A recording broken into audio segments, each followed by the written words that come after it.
Last मेरा session हुआ था आप लोगों के साथ, उसमें ये हुआ था कि वीडियो रिकॉर्ड नहीं हुई। आई डोंट नो क्यों नहीं हुई। शायद मैंने उसको विंडो को जल्दी बंद कर दिया था, तो उसकी वजह से वो वीडियो सेव नहीं हो सकी।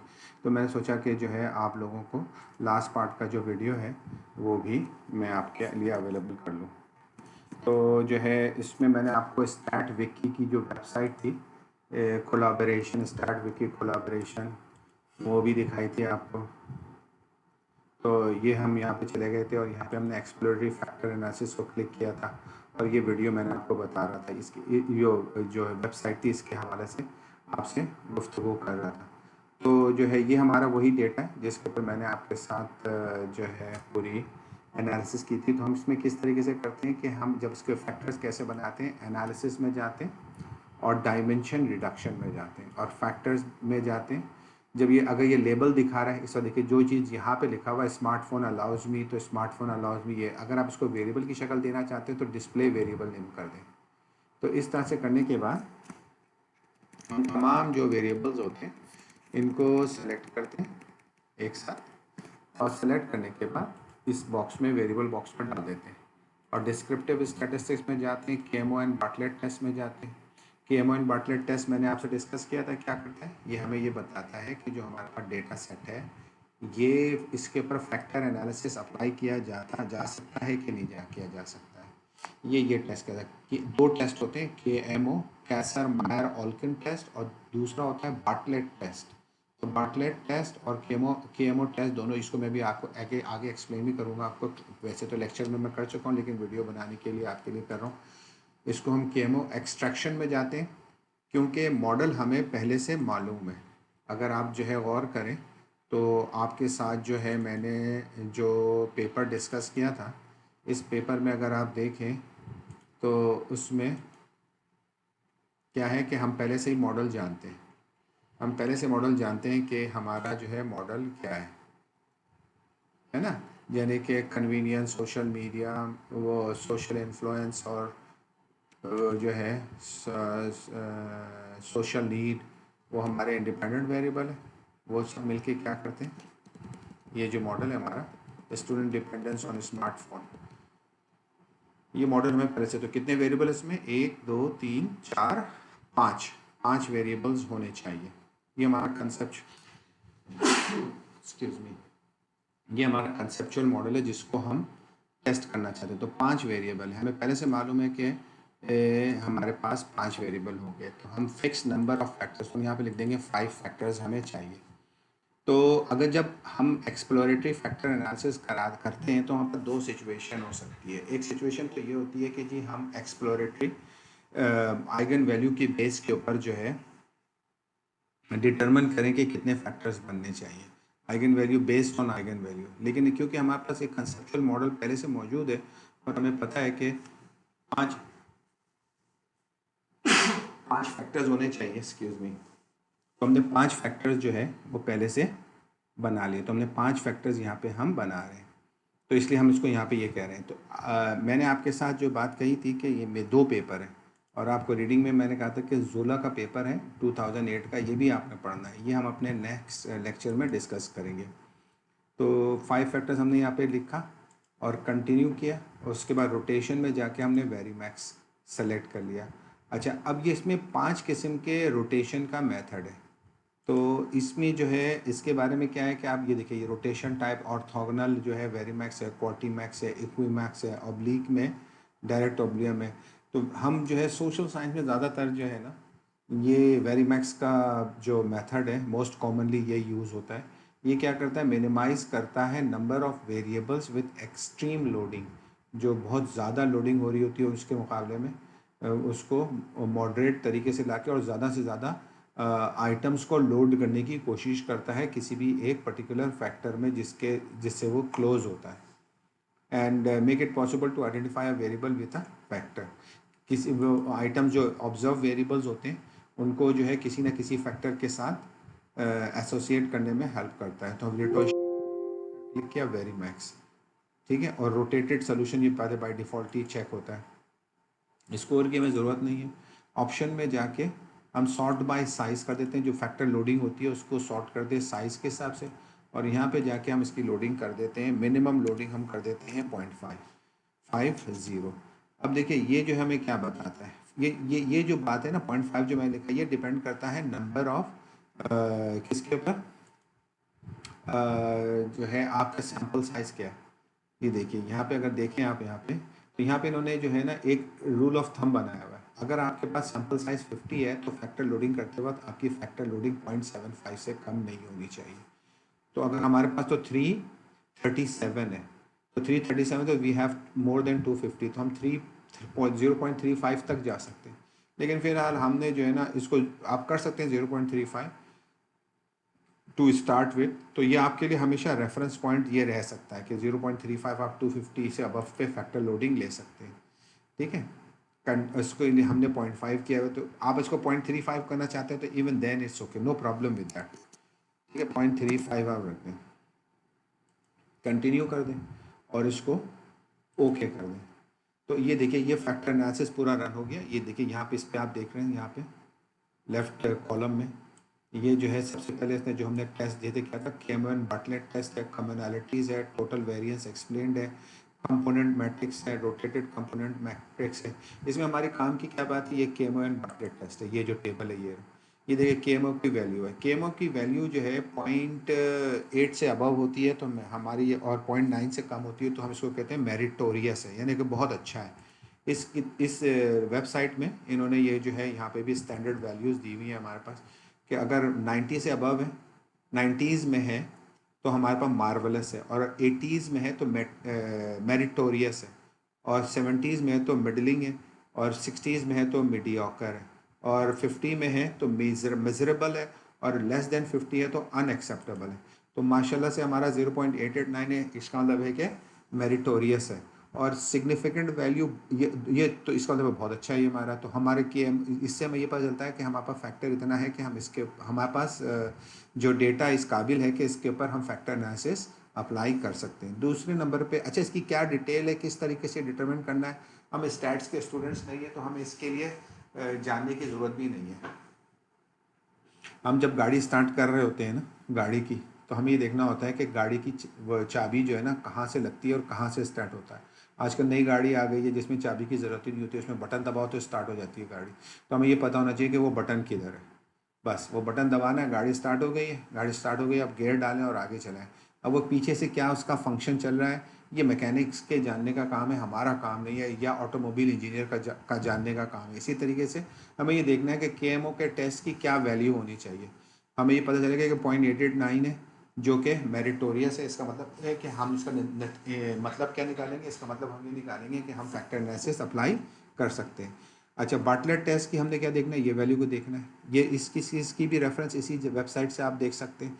बार्टलेट टेस्ट हमें ये कहता है कि इसके नीचे वाले इसमें है कि बार्टलेट टेस्ट हमें ये कहता है कि अगर इसकी वैल्यू लेस देन 0.5 है, लेस देन 0. अगर सिग्निफिकेंट वैल्यू जो है लेस देन 0.5 है, तो इसका मतलब है कि ये दो टेस्ट आपको बता रहे हैं कि आप फैक्टर एनालिसिस कर सकते हैं। तो इसकी देखिए वैल्यू लेस देन 0.5 है, ठीक है, 0.00 है तो वो बहुत ही छोटी है उसके मुकाबले में, 1% से भी कम है। तो इसका मतलब है कि हम फैक्टर एनालिसिस कर सकते हैं। तो ये पहले दो टेस्ट ने हमें ये बता दिया कि फैक्टर एनालिसिस हम कर सकते हैं। दूसरा जो टेबल होता है कॉमनैलिटीज़ होती है। अच्छा, कॉमनैलिटीज़ क्या होती है ये हम बाद में कभी डिस्कस कर लेंगे, अभी मैं आपको सिर्फ ये बता देता हूँ कि कॉमनैलिटीज़ में हमने ये देखना है कि कोई भी वैल्यू 0.3 से कम ना हो। हायर कहता है कि कोई भी कॉमनैलिटी की वैल्यू 0.3 से कम ना हो, 0.3 से कम नहीं होगी तो इसका मतलब है कि फैक्टर लोडिंग मुनासिब तरीके से होगी। तो आप यहाँ पर आपने ये चीज़ें चेक करनी है। उसके बाद टोटल वेरिएंस एक्सप्लेन। अभी टोटल वेरिएंस एक्सप्लेन हम देखें तो हमारे, क्योंकि हमने बाय डिफ़ॉल्ट कहा है 5 फैक्टर बनाने, तो 1 2 3 4 और ये 5 फैक्टर बन रहे हैं। तो ये क्यूमुलेटिव वेरिएंस जो एक्सप्लेन होगी ना, अगर हम जो है हमारे पास टोटल अगर गौर करें तो हमारे पास कोई 26 वेरिएबल है। 26 वेरिएबल को हम 5 वेरिएबल में रिड्यूस कर रहे हैं। तो मैंने आपसे बात कही थी कि factor analysis is a data reduction technique. तो 26 वेरिएबल पे हम रिड्यूस कर रहे हैं, 26 वेरिएबल को 5 वेरिएबल पे रिड्यूस कर रहे हैं, तो ऑब्वियसली इसके अंदर जो टोटल वेरिएंस है वो क्या होती है, रिड्यूस हो जाती है। तो यहाँ पर जो है टोटल वेरिएंस जो रिड्यूस होकर कितनी रह जाएगी, अगर हम 5 फैक्टर बनाएंगे तो 57 जो है डेटा के अंदर जो वेरिएंस है वो एग्जिस्ट करेगी, बाकी जो है लॉस हो जाएगी। कोई बात नहीं। तो याद रखिएगा जब कभी भी हम किसी चीज़ को कंप्रेस करते हैं तो उसमें डेटा लॉस हो जाता है। तो मतलब आप 26 वेरिएबल की जो वेरिएंस है उसको 5 वेरिएबल से अंडरस्टैंड करने की कोशिश करें तो ऑब्वियसली आपका जो वेरिएंस होगा डेटा के अंदर वो लॉस होगा, लेकिन फिर भी 57% रिटेन कर लेंगे आप, जो कि is good enough for taking up a problem in social sciences. Perhaps अगर नेचुरल साइंसेज में हम ये कर रहे होते तो शायद ये एक्सेप्टेबल ना होता। लेकिन यहाँ पे एक बात और भी है कि अगर आप आइगन वैल्यू के बारे में बात करें तो ये वैल्यूज जो दिखाई दे रही है ये आइगन वैल्यू है जो 1 से बड़ा है। तो आइगन वैल्यू की बुनियाद पर अगर हम फैक्टर बनाते हैं तो ये हमसे कह रहा था कि 6 फैक्टर बनने चाहिए, तो हम ये नहीं चाहते। तो अच्छा, तो हम इसको देख लेते हैं, इसने हमें कम से कम ये इन्फॉर्मेशन दे दी। आगे चलते हैं, रोटेटेड कंपोनेंट मैट्रिक्स हम देखते हैं। तो रोटेटेड कंपोनेंट मैट्रिक्स में हम ये देख रहे हैं कि ये देखिए ये D5 है। ये D5 क्या हो रहा है, ये D5 का जो वैल्यू है ये जाके PI के साथ मिल रहा है। PI क्या है, परचेज इंटेंशन, और D क्या है, डिपेंडेंस। तो इसके साथ ये कैसे मिल रहा है, इसको हम कहते हैं क्रॉस लोडिंग, या इसको हम कहते हैं कि ये जो है ना गलत ग्रुप में जाके एडजस्ट हो रहा है। अब देखिए ये 0.39 हो गया, हमने वहाँ पे स्टैंडर्ड वैल्यू 0.35 रखी थी ना, तो इस वजह से ये क्रॉस लोडिंग भी हमें दिखा रहा है। इसको कहते हैं क्रॉस लोडिंग। ये पॉइंट ये C3 इधर भी लोड हो गया, इधर भी लोड हो गया, इधर भी लोड हो गया। तो ऐसी सूरत में हमें क्या करना चाहिए, ऐसी सूरत में जो हमारे आसान सा तरीका है कि वो ये है कि ऑप्शन में जाके हम हाईएस्ट वैल्यू वाली जो है ना वो रख लेते हैं 0.50, और इसको करने के बाद हम दोबारा से जब इसको रन करेंगे ना और रोटेटेड कंपोनेंट मैट्रिक्स में यहाँ पे जब क्लिक करेंगे तो आप देखिए सारे गायब हो गए। लेकिन यहाँ पे ये परेशान कौन है कि ये D5 क्यों इस ग्रुप में शामिल हो रहा है PI के, जो कि परचेज इंटेंशन के हवाले से। तो हमें जाना चाहिए और जाके फैक्टर एनालिसिस में से D5 को ढूंढना चाहिए। D5 को ढूंढ के इसमें से हम इसको एक्सक्लूड कर देंगे और इसको अब हम दबा देंगे। अभी भी हमारी सारी दोबारा से हम टेस्ट की सारी वैल्यूज देखेंगे तो हमारी सारे टेस्ट की वैल्यूज सही है, लेकिन रोटेटेड कंपोनेंट मैट्रिक्स में आएंगे हम तो ये देखिए C6 तो लोड ही नहीं हुआ ना, C6 को आप देख रहे हैं लोड ही नहीं हुआ है। तो जो है हम चाहें तो क्या कर सकते हैं, दोबारा से जाके इसमें से C6 को भी एक्सक्लूड कराना है। C6 को भी हमने एक्सक्लूड कर दिया और अब हमने देखा रोटेटेड कंपोनेंट, सारी चीज़ों को देखते हुए दोबारा से आएंगे और रोटेटेड कंपोनेंट मैट्रिक्स में हम आएंगे तो हम देख रहे हैं कि बड़े खूबसूरत तरीके से हमारे सारे फैक्टर्स बन गए। तो अब ये जो वेरिएबल है पहला वाला ये हमारा हो गया सोशल नीड, क्योंकि ये और ये कहलाएगा सोशल नीड के फैक्टर लोडिंग। अगर आप इसको ये देखना चाहते हैं कि पेपर में इसको कैसे प्रेजेंट करेंगे हम, तो आप ये पेपर देखिए, जो मेरा पेपर है इसमें देखिए ये फैक्टर लोडिंग यहाँ पे लिखी हुई है। इसकी वैल्यूज़ थोड़ी सी डिफरेंट इस वजह से है कि जो वो अभी जो मैं डेटा फाइल आपके साथ डिस्कस कर रहा हूँ ये जो है data file actual data file से थोड़ी सी मुख्तलिफ है। तो यहाँ पे आप देख रहे हैं ये फैक्टर लोडिंग हो गई। सोशल इसका क्रॉनबाख अल्फा कैसे डिटरमाइन करते हैं और कहाँ रिप्रेजेंट करेंगे वो यहाँ पे रिप्रेजेंट करेंगे। तो इस टेबल को देख के आप ये समझ सकते हैं कि फैक्टर लोडिंग के टेबल को आप कैसे रिप्रेजेंट करेंगे। तो सोशल नीड के ये वेरिएबल हो गए, ये इसकी फैक्टर लोडिंग हो गई, कन्वीनियंस की ये फैक्टर लोडिंग हो गई। तो याद रखिए कि ये जो है ये SN1 SN2 SN3 SN4 और SN5 क्या चीज़ है, ऑब्जर्व वेरिएबल है और ये उनकी फैक्टर लोडिंग है। तो अगर हम इसको समझने की कोशिश करें तो याद रखिए कि ये जो है फैक्टर दो किस्म के वेरिएबल्स हमारे पास एक्सप्लोरेटरी फैक्टर एनालिसिस में नाम लिए जाते हैं। एक होता है ऑब्जर्व वेरिएबल और एक होता है लेटेंट वेरिएबल। लेटेंट वेरिएबल वो होता है जो कि जिसको हम कहते हैं छुपे हुए वेरिएबल।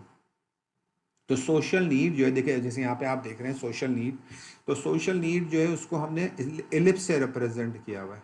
तो एलिप्स से किसी भी एलिप्स से या सर्कल से जिस वेरिएबल को भी रिप्रेजेंट किया जाता है वो अनऑब्जर्व वेरिएबल होते हैं, और जो है स्क्वायर या रेक्टेंगल से जो रिप्रेजेंट किया होता है वो क्या होते हैं, ऑब्जर्व वेरिएबल होते हैं। तो ये हमारा टेस्टिंग मॉडल है। तो इसका मतलब ये हुआ कि ये तो हमारे क्या हो गए फैक्टर लोडिंग ऑब्जर्व वेरिएबल के। तो आपने इस एनालिसिस के दौरान ये देखा कि यहाँ से हमने C6 एक वेरिएबल था उसको हटाया और D5 एक वेरिएबल था जिसको हटाया, जो ऑब्जर्व वेरिएबल है। तो उसके बाद हमारे फैक्टर एनालिसिस बड़े अच्छे तरीके से बन गए। तो ये तो है हमारे ऑब्जर्व वेरिएबल्स और ये इनके फैक्टर लोडिंग जो फैक्टर 1 पे लोड हो रहे हैं। तो फैक्टर 1 का क्या नाम होगा, फैक्टर 1 का नाम हमने रखना होगा और इसका नाम हम क्या रखेंगे, हम इसका नाम जो है SN रख देंगे, ठीक है ना। अब SN आप कैलकुलेट कैसे करेंगे, तो SN कैलकुलेट करने के लिए आप क्या करेंगे, ट्रांसफॉर्म के ऑप्शन में जाएंगे, आप जाएंगे यहाँ से ट्रांसफॉर्म के ऑप्शन में जाएंगे और कंप्यूट में जाएंगे और यहाँ पे आप वेरिएबल राइट क्लिक करके यहाँ पे भी वेरिएबल के नाम ऐसे रख सकते हैं और यहाँ पे आप लिखेंगे SN और इस जगह पे आके आप जैसे मीन वैल्यू कैलकुलेट करते हैं तो ओपन ब्रैकेट और क्लोज ब्रैकेट SN1, तो मीन कैसे निकालते हैं, sum of all divided by number of term, SN2 plus SN3 plus SN4 plus SN5 और इसको डिवाइड कर देंगे हम किससे, ब्रैकेट क्लोज, डिवाइड कर देंगे किससे 5 से और इसको हम ओके दबा देंगे। जैसे हम ओके दबाएंगे तो आप एक चीज़ इसमें नोट करेंगे, क्या नोट करेंगे, एक नया वेरिएबल इसमें ऐड हो जाएगा SN के नाम से, ठीक है। और ये हमारा क्या होगा, सोशल नीड, SOCIAL सोशल, और ब्रैकेट में हम इसको लिख देते हैं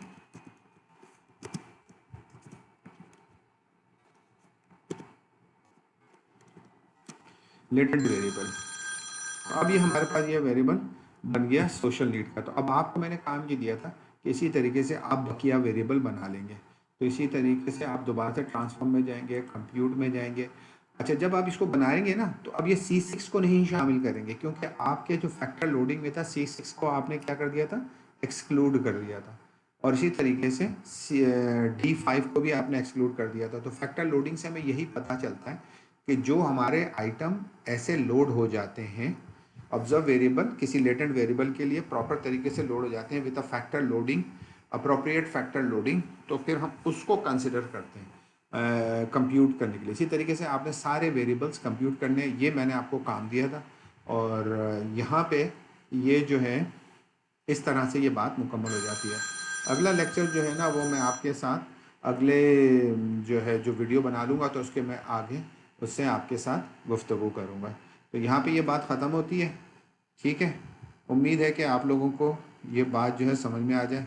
अगर नहीं समझ में आती है तो प्लीज़ डोंट फील शाय, जो है आप जो है क्या कर सकते हैं, मुझसे मुसलसल कांटेक्ट रह सकते हैं व्हाट्सएप पे और मुझसे बात कर